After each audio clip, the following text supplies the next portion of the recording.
সবাইকে স্বাগত জানাচ্ছি এটিএন বাংলার নিয়মিত আয়োজন ATN business and finance powered by Dhaka bank limited. দর্শক, আপনাদের সাথে আছি আমি অর্পা আসান। আজকে আমাদের আলোচনার মূল বিষয় নতুন বছরে অর্থনীতি এবং রপ্তানি সম্ভাবনা। এই বিষয়ে কথা বলার জন্য আজকে আমাদের স্টুডিওতে উপস্থিত আছেন সিদ্দিকুর রহমান, সাবেক সভাপতি বিজিএমইএ, এবং আমার সাথে আরও আছেন Mohammad Masudur Rahman, head of HR Montex limited Pakiza. আপনাদের দুজনকে অসংখ্য অসংখ্য ধন্যবাদ আজকে আমাদের স্টুডিওতে উপস্থিত হওয়ার জন্য। আমি প্রথমেই সিদ্দিকুর রহমান সাহেবের কাছে আসি। যেহেতু রপ্তানির বড় একটা প্রায় 80% বেশি অংশ জুড়ে আছে পোশাক শিল্প, আমরা পোশাক শিল্প নিয়ে প্রথমে কথা বলি। বাংলাদেশের যে পোশাক শিল্প উত্তরোত্তর উন্নতি করে যাচ্ছে, আগামীতে আপনি কীরকম সম্ভাবনা দেখছেন এবং বর্তমান অবস্থাটা কি ঠিক গতিতে চলছে কিনা আপনার কি মনে হয়? পোশাক শিল্প 80-র দশকে শুরু হয়। পোশাক শিল্প কিন্তু আপনি যদি শুধু মনে করেন যে গার্মেন্টস রপ্তানি যারা করে তারা কিন্তু না, এর পেছনে আরও অনেক কিছু আছে। যেমন আমার স্পিনিং মিল আছে, টেক্সটাইল আছে, তারপরে আপনার ফরওয়ার্ড লিঙ্কেজ যদি ধরেন তাহলে ওয়াশিং, ডাইং, অনেক কিছু আছে এর সাথে জড়িত। যাই হোক, টোটালি আমরা টেক্সটাইল খাতকেই পোশাক শিল্প হিসাবেই আমরা ধরি। আর সেখানে আমরা 84 থেকে 85% সবসময় এই টোটাল বাংলাদেশের টোটাল রপ্তানির যদি সার্ভিস সেক্টর বাদ দেয় তাহলে আমরা 84 থেকে 85% আমরা রপ্তানি করি। রপ্তানি কিন্তু দিন দিন বেড়েই যাচ্ছে, কিন্তু এই যে কোভিডের শুরু হওয়ার পরে এবং কোভিড পরবর্তী যখন রাশিয়া ইউক্রেন যুদ্ধ শুরু হয় তারপরে আস্তে আস্তে কিন্তু এটা একটু কমে, ধাক্কা খাই আমরা। এখন ব্যাপারটা হলো যে ইন্টারন্যাশনালি যদি আপনি দেখেন যে বৈশ্বিক যে একটা পরিস্থিতি এখন চলছে, রাশিয়া ইউক্রেন যুদ্ধ এখনও শেষ হচ্ছে না, চলেই যাচ্ছে। তাতে আমাদের ক্ষতি হচ্ছে যে আমাদের জ্বালানি তেলের, যেটার উপর আমরা সবচেয়ে বেশি নির্ভরশীল, জ্বালানি তেলের, সেই জ্বালানি আমরা পাইতে আমাদের অসুবিধা হচ্ছে। কারণ জ্বালানি তেল যেখানে $30-32 নেমে আসছিল সেটা এখনো $84-85 আছে। তো বড় একটা ইম্প্যাক্ট পড়ছে। তাহলে বড় ইম্প্যাক্ট হলো জ্বালানি যদি না থাকে তাহলে কিন্তু আপনার গ্যাস না থাকলে পরে একটা ডাইং মিলে যদি একটা লট কাপড় উঠাইলো, যদি হঠাৎ করে প্রেশার কমে যায় তাহলে ওই লটটাই কিন্তু নষ্ট হয়ে যায়। এইভাবে কিন্তু এই যে এখন আমাদের বিদ্যুৎও আমরা পাচ্ছিলাম না, বাট এখন আবার ঠিক হয়ে আসতেছে। তো সেইখানে যদি জ্বালানি না থাকে তাহলে ইম্প্যাক্ট পড়বেই, প্রোডাক্টিভিটি কমবে, খরচ বেশি হবে। ডিজেল দিয়ে জেনারেটর চালিয়ে যদি ইন্ডাস্ট্রি চালাইতে হয় খরচ বেশি হবে, সেটাই হচ্ছে। এবং আপনি বলতে পারেন যে ইউরোপ আমেরিকায় বর্তমানে বা সারা বিশ্বেই একটা অলিখিত কিন্তু চলছে, মন্দা কিন্তু চলছে, অর্থনৈতিক মন্দার মধ্যেই আমরা আছি। কারণ এই যুদ্ধের যে ভয়াবহতা, এই যুদ্ধের ফলে অ্যাকচুয়ালি ক্ষতিগ্রস্ত হয় আমাদের মতো আমরা উন্নয়নশীল দেশগুলো। আমরা যদিও গ্রাজুয়েশন করতে যাচ্ছি 2026-এ, কিন্তু তখন আবার আমাদের অনেক কিছু কিন্তু সুবিধা আমরা পাবো না। সেই সুবিধা না পাইলে পরে সেটাও আর একটা অসুবিধা। তো সেখানে আমরা জিএসপি প্লাস হয়তো পেয়ে আমরা হয়তো ঠিক রাখতে পারবো আপাতত। তবে আমি মনে করি যে হ্যাঁ, রপ্তানি খাত এখন আমাদের দেশে দুঃখজনক হলেও একটা খাতের উপরেই আমরা নির্ভরশীল এখনো। আমাদের যেমন চামড়ার শিল্পটা হওয়া দরকার ছিল, কিন্তু এখানে আমি মনে করি যে আমাদের ম্যানেজমেন্টের প্রবলেম, সরকারের পক্ষ থেকেও প্রবলেম, আমাদের উদ্যোক্তা ভাইদের পক্ষ থেকেও প্রবলেম। কারণ হলো আমরা যখন এই ট্যানারি শিল্পটা বন্ধ করে দেই এবং ট্যানারি শিল্পটা নিয়ে যাই হেমায়তপুরে, তখন কিন্তু এই ট্যানারি শিল্প ওইখানে যে ইটিভি ঠিক হইতে হবে এবং তাদের জায়গাগুলো ঠিক হলো কি না এই জিনিসটা কিন্তু তারা তখন দেখে নেই। আচ্ছা, কেউ না দেখে হঠাৎ করে বন্ধ করে দিয়েছে। তাইলে আমার এই চামড়ার কিন্তু আমার কোর র মেটেরিয়ালটা আছে, চামড়া আমার দেশে উৎপাদন হয়, তা আমার চামড়া ইন্ডিয়া যাইয়া বিক্রি হয়। তাইলে সেই জায়গার মধ্যে আমি মনে করি যে আমাদের অন্যান্য খাতগুলোর উপরে আরও বেশি করে নজর দেওয়া দরকার। কৃষির উপরে আমাদের অনেক সম্ভাবনা আছে। কৃষিজাত পণ্য আমরা বিভিন্নভাবে রপ্তানি করছে এখন, কিন্তু এটা কোনো রপ্তানি না অ্যাকচুয়ালি আমাদের দেশ অনুযায়ী। আমাদের যদি প্রসেসিং ইন্ডাস্ট্রি করে বিভিন্ন জিনিস যেটা সিজনের সময় আমাদের এখানে হয় সেগুলো যদি আমরা প্রসেস করে যদি বিদেশে পাঠাতে রপ্তানি করতে পারি তাহলে সেখান থেকে আমাদের একটা বড় আয় হতে পারে। কৃষি আমাদের প্রধান খাত কিন্তু, হ্যাঁ, যেহেতু আমরা 18 কোটি লোকের দেশ, সেখানেও কিন্তু আমরা মোটামুটি স্বয়ংসম্পূর্ণ খাদ্যে, তাহলে সেই জায়গায় কৃষির উপরে আমাদের একটা খুব বেশি করে নজর দেওয়া উচিত। চা শিল্পে এখন রপ্তানি খুব কম হয়, কারণ হলো চায়ের ডিমান্ড আমার লোকাল ডিমান্ডই অনেক বেশি, যার জন্য সেখানেও হয় না। ফার্নিচার আমাদের হইতে পারে, আমাদের একটা জুতার ইন্ডাস্ট্রি হইতে পারে, হ্যাঁ, এইগুলো কিন্তু তাইওয়ানে এবং ভিয়েতনামে এরা কিন্তু অনেক দূরে এগিয়ে গেছে। তো সেই জিনিসগুলো আমরা পারছি না। কেন পারছি না? এখানে উদ্যোক্তা সৃষ্টি হচ্ছে না ঠিক মতো। দ্বিতীয় কথা হলো যে সরকারের যে একটা সহযোগিতা লাগে, এই সহযোগিতাটার মধ্যেও অনেক জায়গায় অনেক গ্যাপ আছে। এই গ্যাপগুলো যদি আমরা ঠিক না করতে পারি তাহলে কিন্তু আমাদের এই রপ্তানি খাত যে জায়গায় যাওয়ার কথা সেটা কিন্তু আমরা কাঙ্ক্ষিত ফল কিন্তু আমরা পাইতে অনেক কষ্ট হবে। আর একটা জিনিস আপনি মনে করেন যে এই বছর হঠাৎ করে এই গত 4-5 মাস আগে একটা সার্কুলারের মাধ্যমে যে প্রণোদনাটা দেওয়া হয় এই গার্মেন্টস খাতে, বিশেষ করে গার্মেন্টস খাত বলে কিন্তু টেক্সটাইল খাতে, আচ্ছা, সেই প্রণোদনাটা কমিয়ে দিল। তারপরে আবার পরবর্তীতে মাননীয় প্রধানমন্ত্রীকে ধন্যবাদ দেই, উনি সেটা কিছুটা হইলেও ঠিক করে দিয়েছিল, তাতে 80% মতো আমরা পেতাম। এইবারের বাজেটে তারা দেখলাম যে এইবারে 1 জুলাই থেকে এমনভাবে প্রণোদনাগুলো কমিয়েছে যেখানে সরকারের হয়তো সব মিলিয়ে যদি আগেরটাও দেয় তারপরেও হয়তো 3-3.5 হাজার কোটি টাকা লাগবে। যেখানে আমি 8 লক্ষ হাজার কোটি টাকার বাজেট করতেছি, সেই বাজেটের মধ্যে যদি শুধু 3.5 হাজার কোটি টাকা রপ্তানি বাড়িয়ে, এখানে অনেক কিছু সরকারের ইম্প্যাক্ট আছে। কারণ আমি যদি দেখা যায় যে আমার টেক্সটাইল মিল যদি প্রণোদনা না পায় তাহলে কাপড়ের দাম বাড়বে।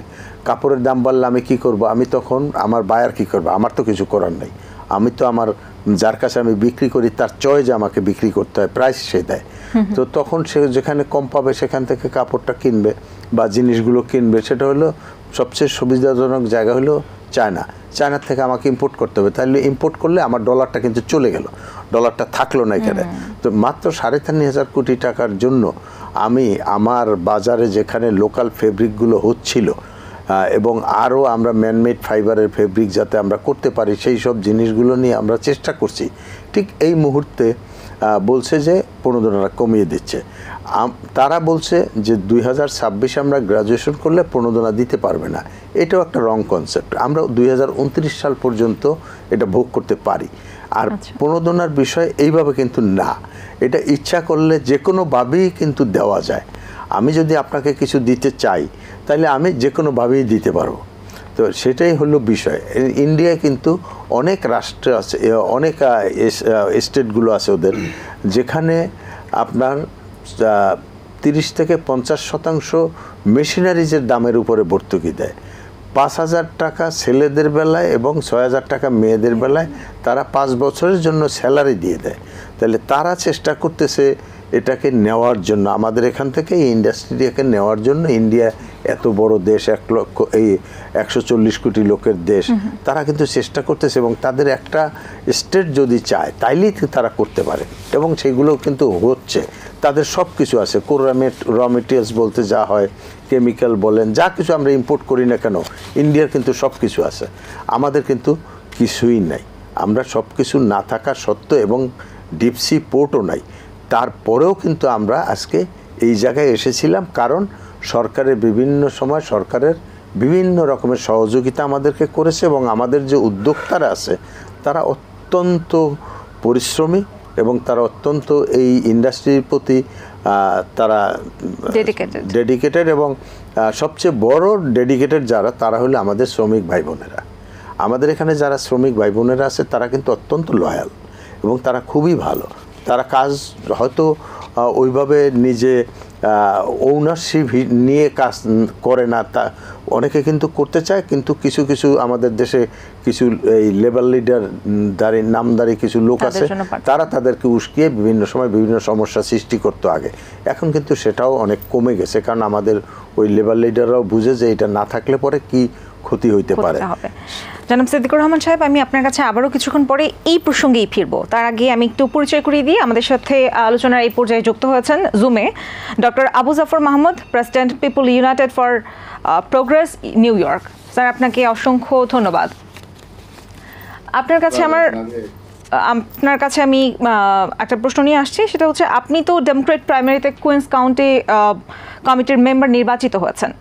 আগামী নির্বাচনকে সামনে রেখে বাংলাদেশ আমেরিকা সম্পর্কের সমীকরণটা যদি আমাকে একটু বোঝাতেন। বাংলাদেশ আমেরিকা সম্পর্ক দুই রাষ্ট্রের সম্পর্ক। এখন রাষ্ট্র সম্পর্ক এটা নির্ভর করছে উভয় রাষ্ট্রের লেনদেনের উপরে, উভয় রাষ্ট্রের রাষ্ট্রীয় পররাষ্ট্রনীতির পলিসির উপরে। তো সুতরাং এই নির্বাচনে আমরা এখনো যে অবস্থাটা দেখছি, এতে করে আমি সম্পর্কের পরিবর্তনের কিছু দেখছি না। বাট আমরা যারা এখানে আছি, বাংলাদেশ আমাদের জন্মের দেশ, আর যুদ্ধ করে রাষ্ট্রটা আমরা সৃষ্টি করেছি।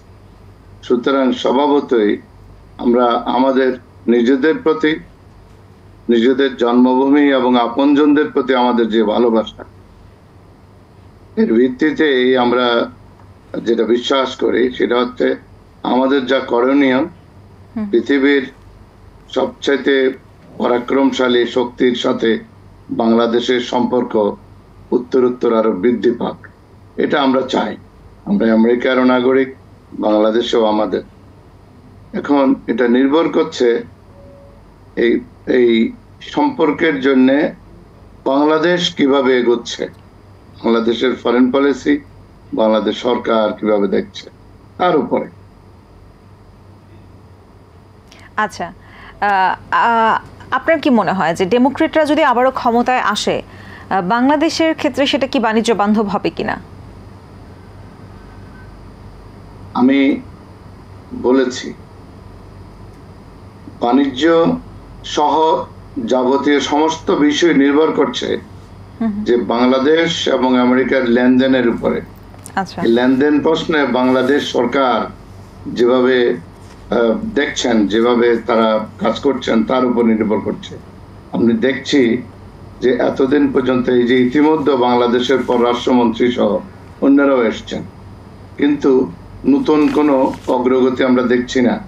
কিন্তু এটা নির্ভর করছে পুরোপুরি বাংলাদেশ সরকার এবং আমেরিকার নীতির উপরে। বাংলাদেশে যেমন আমাদের বিমান চলাচল, আমাদের এটা বাণিজ্য, আর এদিকে গার্মেন্টস, এটাও বাণিজ্য। কিন্তু দীর্ঘদিন ধরে যে অচলাবস্থা, এই অচলাবস্থাটা তো আছে। এটা যখন আছে, সরকার তার পলিসি যেভাবে নেয় তার উপরে। আমরা যারা নাগরিক, আমরা সেখানে এটার উপর আর আমরা যতই আশা করি, যতই চিন্তা করি, এর উপরে এটা কোনো কাজই করছে না। করছে পুরোপুরি নির্ভর করছে, এটা আপনারাও জানেন, সেটা নির্ভর করছে সরকারের পলিসির উপর, তাদের ক্যাপাবিলিটির উপর, তারা কিভাবে যোগাযোগ করছে এবং কতটুকু তাদের ক্যাপাসিটি আছে। যেমন ব্যবসায়ীরা সরাসরি যোগাযোগ করে এসছেন, তারা সেভাবে আমেরিকান বাজারে এই গার্মেন্টস সহ অন্যান্য দিকে তারা খুব প্রাধান্য অর্জন করেছিলেন এবং সেভাবে এটা চলে এসেছিল। তারপর এখন যে অচলাবস্থা যেখানে, এটা নির্ভর করছে একান্ত বাংলাদেশ সরকারের পলিসির উপরে, যে তারা কি চাচ্ছেন এবং কিভাবে চাচ্ছেন। জি, আপনাকে অসংখ্য ধন্যবাদ।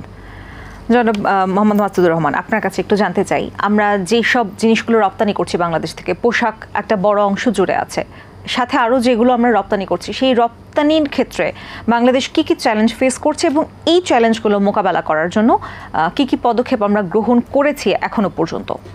আচ্ছা, আপনাকে ধন্যবাদ, এটি নিউজকে ধন্যবাদ যে আমাকে সুযোগ দেওয়ার জন্য। স্যার তো বলেছে যে বাংলাদেশের রপ্তানি খাতে 84% আসে তৈরি পোশাক শিল্প থেকে। এখানে একটা, এবং গত 2023 অর্থ বছরে প্রায় $47 বিলিয়ন মিলিয়ন ডলার এই রপ্তানি খাত থেকে আসছে। এখানে প্রায় 40 লক্ষ প্লাস কর্মচারী, যার অধিকাংশ 55% হচ্ছে আপনার আমাদের নারী শ্রমিক। এখানে বাকিটা কিছু চ্যালেঞ্জ আছে। চ্যালেঞ্জের ক্ষেত্রে দেখা যাচ্ছে যে আপনার এখানে ভবন ধসের একটা বিষয় আছে, তারপর কর্মপরিবেশ, তারপরে অগ্নি নিরাপত্তা, অগ্নির একটা, তারপরে ঠিকমতো বকেয়া বেতন, ওভার টাইম। আপনার এখন সারা একটা কথা বলতে গ্যাস বিদ্যুৎ, যেটা এখন সবচেয়ে বড় চ্যালেঞ্জের মুখোমুখি বাংলাদেশ শিল্প খাত, বিশেষ করে তৈরি পোশাক খাত এবং টেক্সটাইল খাত। গত 27 মে রিমালের কারণে যে আঘাতটা আনছে, এখনও কিন্তু সেটা এখনও ঠিক হয়নি। স্যার একমত হবে কিনা যায় না। তো সেই ক্ষেত্রে দেখা যাচ্ছে এই চ্যালেঞ্জগুলো মোকাবেলা করতে গেলে পরে, তারপর আরেকটা জায়গা আছে 27 মে আমাদের যে ঘূর্ণিঝড় রিমেল হলো, যে আমাদের যে ইয়েতে মহেশখালে যে আমাদের যে 1100 অর্থাৎ 1100 যে ঘনফুটের যে মিলিয়ন গ্যাস আসছিল, ওখান থেকে এখন 500 মিলিয়ন ঘনফুট গ্যাস কম আসতেছে। এই কারণে গ্যাসের সরবরাহটা একটু কমেছে। এতে পোশাক ডোমেস্টিক কমেছে। তারপর একটু হচ্ছে আরেকটা জায়গাটা হচ্ছে আপনার অনেক সময় দেখা যাচ্ছে যে আমরা যে পোশাক রপ্তানি করতেছি সেটা হচ্ছে নকল পোশাক অনেক সময় বাইরকে দিচ্ছে। এটা একটা আঘাত। এই চ্যালেঞ্জিংগুলো মোকাবেলা করার জন্য আমাদের কিছু পদক্ষেপ নিতে হবে। না নকল পোশাক না, অনেক সময় দেখা যায় কম দামে বিক্রি করে এগুলা ঠিক না। জিনিসটা হলো এরকম যে ব্র্যান্ড যদি বিক্রি করে, যাদের কাজ আমরা করি, তাদের মাল আমরা যেহেতু 3 to 5% এক্সেস কাটি, সেখান থেকে হয়তো একটা অংশ আমরা এক্সেস শিপমেন্ট করার জন্য বায়ার অ্যালাউ করে, আর একটা অংশ হয়তো রিজেক্টেড মালগুলো আমাদের কাছে থেকে যায়।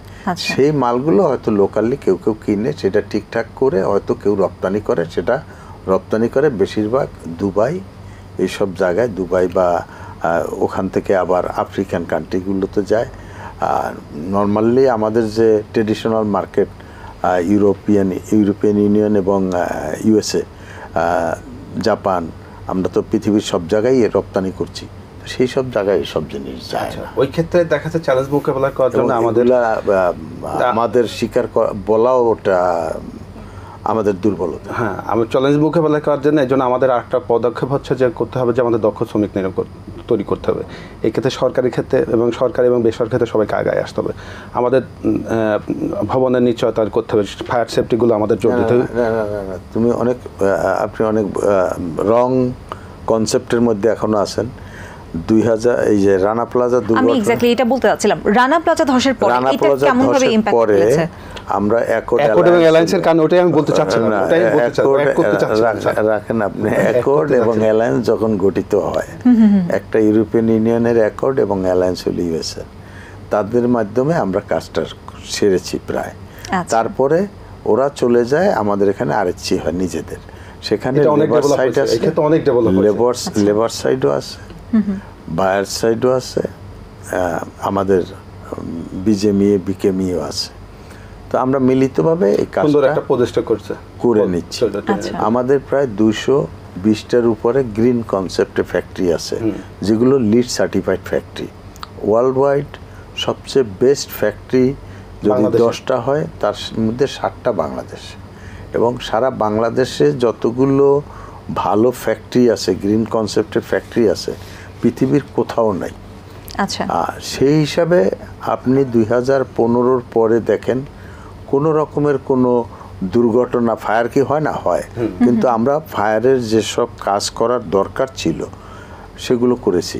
বিল্ডিংয়ের 2টা বিল্ডিং ধসে পড়েছে 2বার, একবার 2006 স্পেকট্রা, তারপরে হইল রানা প্লাজা।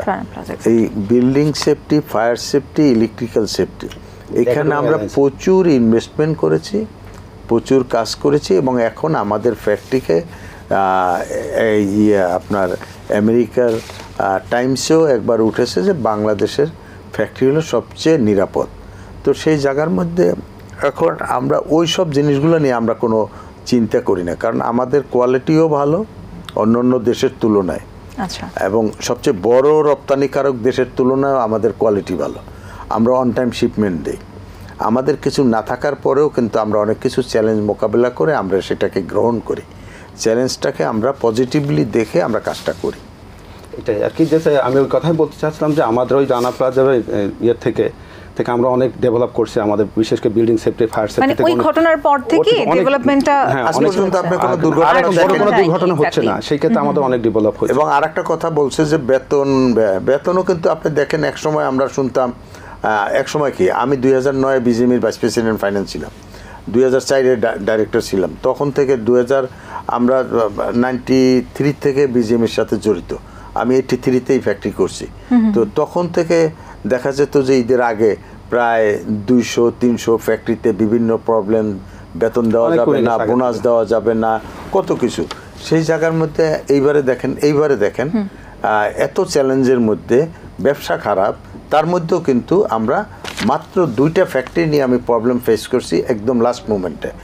এর বাইরে কোনো ফ্যাক্টরি নিয়ে কোনো প্রবলেম হয়নি, সবাই কিন্তু বেতন দিয়ে বোনাস দিয়ে বাড়িতে গেছে। আচ্ছা সিদ্দিকুর রহমান সাহেব, আমি আপনার কাছে একটু জানতে চাই, এই যে আপনি বেতনের কথা বললেন যে ঠিক টাইমে দেওয়া হচ্ছে, দ্যাটস ফাইন, কিন্তু এই যে ডেডিকেশনের কথা আপনি কিছুক্ষণ আগে বলছিলেন, শ্রমিকদের একটা ভালো একটা ডেডিকেশন থাকে এবং তারা ওন করে কাজগুলো করে, তো সেই অনুযায়ী কি তাদের বেতন স্কেলটা ঠিক আছে? কারণ বর্তমান অর্থনৈতিক প্রেক্ষাপটে একজন গার্মেন্টস কর্মীর ন্যূনতম বেতন হচ্ছে 7 থেকে 8,000 বা 9,000 টাকা। এটা কিন্তু বিভিন্ন আপনি জানেন না, তত ভুল আছে, আপনি জানেন না। এটা কিন্তু বিভিন্ন সংবাদ মাধ্যমের মাধ্যমে এসেছে। 2000 ডিসেম্বরে আমরা বেতন বাড়াইলাম, লাস্ট ডিসেম্বরে 12,500 টাকা সর্বনিম্ন। 12,500 টাকা আমি কাকে দিচ্ছি? যে লোকটা কিছুই জানে না বা গ্রামের থেকে বা যে কোনো জায়গা থেকে আসলো আমার গেটে, সে একটু সুই সুতা কি কিছুই জানে না, তাকে আমি 12,500 টাকা দিয়ে নিয়ে সে আমার সুতা বুতাম নষ্ট করে, আমার মেশিন নষ্ট করে তারপরে সে কাজ শিখতেছে, এবং ওভারটাইম সহ সেও কিন্তু এখন 16-17,000 টাকা পায় ওভারটাইম করে। হ্যাঁ, ওভারটাইম অন্য ফেসিলিটিস আছে, হাজিরা বোনাস আছে, বিভিন্ন রকমের ফেসিলিটি, 2টা বোনাস আছে, তো সেই সব মিলিয়ে কিন্তু পায়। কিন্তু আমাদের অসুবিধা যেটা, আমরা চায়না যে বেতন দেয়, ভিয়েতনাম যে বেতন দেয়, আমি সেই বেতন দিতে পারি, কিন্তু ওদের যে প্রোডাক্টিভিটি আর আমার যে প্রোডাক্টিভিটি এক না, আমাদের প্রোডাক্টিভিটি অনেক কম। কারণ আমাদের দেশের মানুষের দেখবেন একটু যে এখান থেকে হেঁটে আমি তাড়াতাড়িও যেতে পারি, আমি একটু আস্তে ধীরে দুজনের সাথে গল্প করতে করতেও যেতে পারি। তো আমাদের চরিত্রটা এখনো ওই রকম রয়ে গেছে যে এটা শুধুমাত্র যে আমার শ্রমিক ভাই বোনেরা করে তা না, এটা আমাদের উপর লেভেলের লোকরাও করে। আমি চায়নায় অনেক ফ্যাক্টরি ভিজিট করেছি, আমি ইটালিতে ফ্যাক্টরি ভিজিট করি, বিভিন্ন দেশে, স্পেনে দেখছি। এখানে আপনি দেখবেন একটা ফ্যাক্টরিতে শ্রমিকরা কাজ করতেছে, কোনো হেল্পার নাই, কিন্তু আমাদের হেল্পার লাগবেই। হেল্পার না হলে ওই শ্রমিক পিছনের থেকে একটা কাপড় এনে করবে না, হেল্পার লাগবে। দেন আমার একটা সুপারভাইজার লাগবে, একটা লাইনের মধ্যে মিনিমাম 3টা সুপারভাইজার লাগবে, তারপরে একটা লাইন চিফ লাগবে, তার সাথে আবার তাকে দেখার জন্য একজন এপিএম লাগবে, তারপরে একটা যদি 5 লাইনের ফ্লোর হয়, 10 লাইনের ফ্লোর হয়, তার জন্য একজন পিএম লাগবে, তার উপরে জিএম লাগবে, তার উপরে সিইও লাগবে। তো আমাদের স্ট্রাকচারটা এরকম যে আমরা ঠিক যে আমি 10 ঘন্টা কাজ করব, 10 ঘন্টা কাজটা আমার এবং এই কাজটা আমার করে যেতে হবে, এই জিনিসটা যেমন চায়না বা ভিয়েতনামে যেরকম আছে, আমাদের দেশে সেই জিনিসটা নেই। আমাদের একজনকে দেখতে আরেকজনকে লাগে। একটা সহজ জিনিস আপনাকে বুঝাই দিই, আমাদের দেশে যে আপনার কারণ বাজারে আসতে এই রিক্সাগুলোকে এইভাবে রাখার কোনো দরকার আছে? এটা সোজা করেও তো রাখতে পারে, মানুষ চলাচল করার জন্য যদি রাস্তাটা রেখে তারপরে যদি 2 পাশে রাখতে পারে, কিন্তু তা কিন্তু করে না। যে যার স্বার্থটা বুঝে, ওই সে আইসা এই জায়গায় দাঁড়াইলো, ওইখানেই দাঁড়ায় থাকবে, সে ওইখান থেকে একটু সরতে চাইবে না। রাস্তায় আমরা রিক্সার কথা বাদ দিলাম, গাড়ি ক্যান্টনমেন্টে ঢুকলে পরে গাড়িটা খুব সোজা হয়ে 30, 40 আর 50-এ চালাচ্ছে, কোনো রকমের কোনো ডাইনে বায়ে যাচ্ছে না উইদাউট সিগন্যাল। বের হয়ে জাহাঙ্গীর গেট থেকে বের হইলে একজন এইদিকে যাচ্ছে, একজন এইদিকে মাথা দিচ্ছে, একজন এইদিকে, মানে সিস্টেমেটিক ওয়ে দিকে চলছে না, আপনি কিছুই করতে পারতেছেন না দীর্ঘদিন ধরে। আমরা সিদ্দিকুর রহমান সাহেব, আমি আপনার কাছে আবারও ফিরবো ছোট একটা বিরতির পর। সময় হলো বিরতির।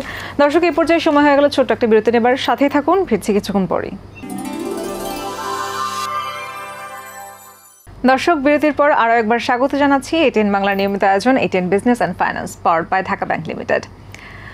জনাব জাফর মাহমুদ, আপনার কাছে একটু জানতে চাই, আমেরিকাতে বর্তমানে অভিবাসীদের সংখ্যা কিন্তু বেড়েই চলেছে, সেই ক্ষেত্রে বাংলাদেশে বিনিয়োগ এবং প্রবাসী আয় বাড়াতে এসব অভিবাসীর মৌলিক অধিকার নিশ্চিতে মার্কিন যুক্তরাষ্ট্র কি কি পদক্ষেপ নিচ্ছে? প্রথমত, মার্কিন যুক্তরাষ্ট্র প্রথম থেকে এটা ইমিগ্রেন্টদেরই দেশ, এখানে এটার প্রথম যে জাতির পিতারা যারা এই দেশ সৃষ্টির প্রথম থেকে যারা নেতৃত্ব করে এসছেন, সবসময় এটা ইমিগ্রেন্টদের সুবিধাগুলোই, ইমিগ্রেন্টরাই এখানে আমরা বসবাস করি, যে আমরা আছি।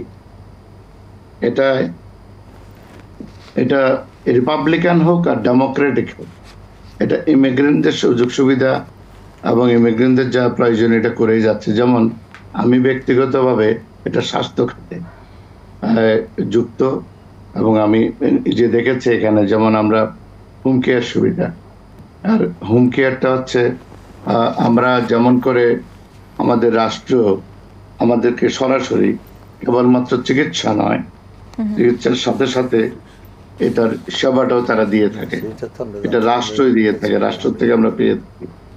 এটা যেমন একজন মানুষ আজকে বাংলাদেশ হোক, ইন্ডিয়া হোক, অন্য যে কোনো দেশে আমরা যখন অসুস্থ হই আমরা নিজেরা ওষুধ কিনি, আমরা নিজেরা হসপিটালের খরচ বহন করি। এখানে সবটুকু ওই মেডিকেড বা মেডিকেয়ারের মাধ্যমে এটা আমরা সরকারের কাছ থেকে এই সুবিধাগুলো পেয়ে থাকি ইন জেনারেলি। বিশেষ করে যারা কম আয়ের মানুষ, মধ্য আয়ের মানুষ, আমরা এগুলো পেয়ে থাকি। ইমিগ্রেন্টরা নির্ভর করে আছে আমরা সরকারের উপরে। এটা শুধু প্রণোদনা নয়, আমাদের গোটা জীবনযাপনই এর উপর নির্ভর করে আছে।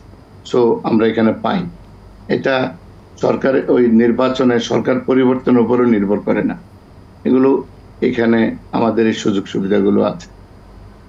এই স্বাস্থ্যখাত ছাড়াও আমরা শিক্ষাও এভাবে সুযোগ সুবিধাগুলো পেয়ে থাকি, খরচগুলো।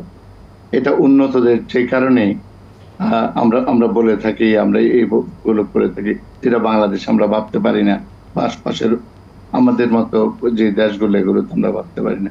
সরকার নিজেই এই দায়িত্বগুলো পালন করে থাকে, আমরা এগুলো পেয়ে থাকি, সর্বক্ষেত্রে পেয়ে থাকি। জনাব জাফর মাহমুদ, আপনাকে অসংখ্য ধন্যবাদ।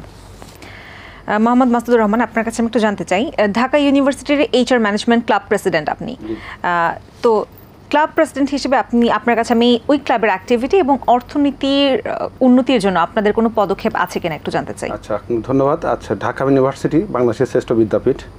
এখানে আমরা ভাবি সবাই, এবং মোস্ট অফ দ্য পার্সন ভেবে নিই যে এখানে মেধাবী স্টুডেন্টগুলো ভর্তি হয়। এখানে আমাদের হিউম্যান রিসোর্স ম্যানেজমেন্ট একটা ক্লাব আছে, এই ক্লাবের আমি বর্তমান প্রেসিডেন্ট। এখানে আমাদের বিভিন্ন সময় যারা বের হয়ে যাচ্ছে, অথবা যারা আপনার ইন্টার্নশিপে যাবে, অথবা যারা টার্ম পেপার রেডি করবে, অথবা মাঝে মাঝে এখানে সেমিনার হয়, সিম্পোজিয়াম হয়, এবং এখানে বিভিন্ন ছাত্রদের মতো লোক, বিভিন্ন এক্সপার্ট ইয়ার থেকে আপনার ফ্যাক্টরি লেভেল থেকে, কর্পোরেট লেভেল থেকে তাদেরকে সরাসরি আমাদের ইউনিভার্সিটিতে নিয়ে আসা হয়। এখানে তাদের সাথে একটা যোগাযোগ সূত্র গঠিত হয়, এবং প্র্যাকটিক্যালি বেস অনেক সময় দেখাতে হয়, তাদেরকে ফ্যাক্টরিতে পাঠানো হয়। তখন দেখা যায় তারা অনেক সময় এটাতে কি হচ্ছে, তারা আগ্রহ বাড়াচ্ছে যে বিশেষ করে পোশাক শিল্পে কাজ করার জন্য। এবং মেধাবী স্টুডেন্টগুলো সবচেয়ে আসার কথা হচ্ছে, মেধাবী স্টুডেন্টগুলো যখন এই পোশাক শিল্পে যাচ্ছে তখন দেখা যাচ্ছে যে এর গতিটা আরও বাড়াচ্ছে।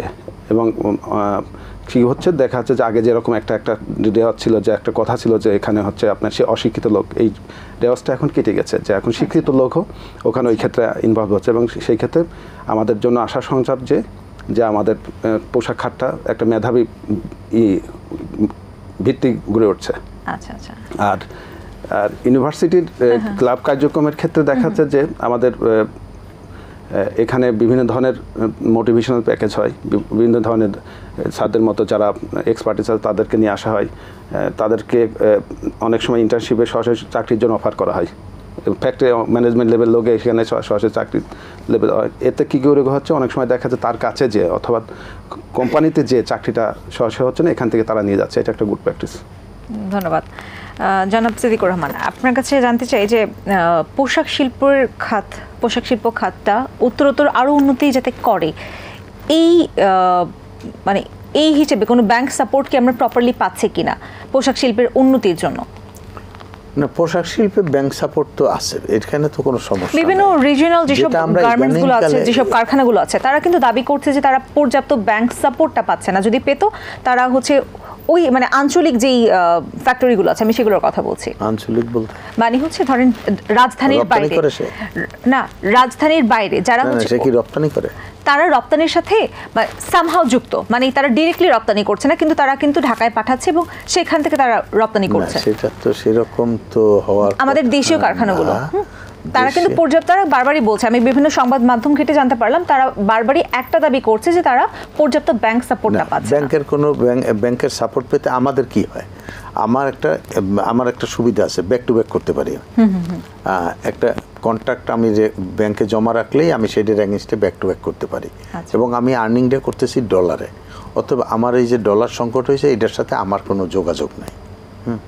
আমাদের রপ্তানি খাতের কোনো সমস্যা নাই, কারণ আমি তো ডলারে আর্ন করতেছি, ডলারে পেমেন্ট করতেছি, ব্যালেন্স যেটা থাকতেছে সেটা ব্যাংক আমাকে টাকায় দিচ্ছে। তো এখানে সমস্যা থাকার কথা না। হ্যাঁ, ইনভেস্টমেন্টের সমস্যা থাকতে পারে। কাউকে যদি ইনভেস্ট করতে হয় সেখানে তার যদি ওই রকমভাবে তাকে যে ইনভেস্ট করবে সেটা যদি সিকিউর না ফিল করে ব্যাংক, তখন তাকে না করতে পারে। বা কখনো কখনো লিমিট নিয়ে অনেক সময় অনেক ছোট ছোট ইন্ডাস্ট্রির প্রবলেম হয়, যে আপনি ব্যাক টু ব্যাক করতে পারবেন 10 মিলিয়নের, কিন্তু আপনি বেশি করে ফেলছেন। এসব টুকটাক সমস্যা তো থাকবেই। বাট ওভারঅল যদি আপনি বলেন যে এটা একটা সমস্যা, সেই সমস্যার মতো সমস্যা না। সমস্যা তো আপনি বাসায় গিয়ে একটা জিনিস খাইলেন, টেস্ট লাগলো না, আপনি মনে করবেন যে এটা তো কেমন রান্না করলে এটা একটা সমস্যা, কিন্তু ওটা তো আর বড় সমস্যা না। আপনার খাওয়া তো হয়ে গেল, আপনি দিনও শেষ হয়ে গেল। তো সেই জায়গার মধ্যে আপনি ওই রকমভাবে ব্যাংকের কোনো সমস্যা না। তবে ইদানিংকালে ইম্পোর্টারদের জন্য যে সমস্যাটা হচ্ছে সেটা হলো ইম্পোর্ট করতে ডলারের দাম। এই ডলারের দামটা একটা জায়গায় ফিক্স করে রাখছে। এটা আমাদেরকে 86-85 টাকা করে রেখেছিল অনেক দিন। আমরা তখন থেকে বলে আসছিলাম যে আমাদের ডলারের রেটটা আস্তে আস্তে বাড়ানো উচিত। সেটা করেনি তখনকার বাংলাদেশ ব্যাংকের গভর্নররা। তো সেটা হঠাৎ করে এসে এক ধাক্কায় বেড়েছে। এই ডিভ্যালুয়েশন শুধু আমাদের এখানেও হয়েছে তা না, পাকিস্তানে 1 রুপি 280 টাকা, ইন্ডিয়ার মতো জায়গায় এখন 84-85 টাকা। ভিয়েতনামে ডিভ্যালুয়েশন হয়েছে, ইভেন জাপানে ডিভ্যালুয়েশন হয়েছে, তো চায়নায় ডিভ্যালুয়েশন হয়েছে। আমাদের এখানে আটকে রেখেছিল। এখন আমাদের যেহেতু ইন্টারেস্ট রেটটা 6-9 ধরে রেখেছিল, সেটা ওপেন করে দিয়েছে। আমি মনে করি ডলারের রেটটাও ওপেন করে দেওয়া উচিত। তবে আর্থিক খাতে কিছু সমস্যা অবশ্যই আছে, কিছু না ভালো সমস্যাই আছে, এটা হয়তো আমরা ওভারকাম করে যাব। তবে আমাদের রপ্তানি খাতের সাথে ওইটার যোগাযোগ কম, কারণ আমাকে তো সব টাকা দিচ্ছে না।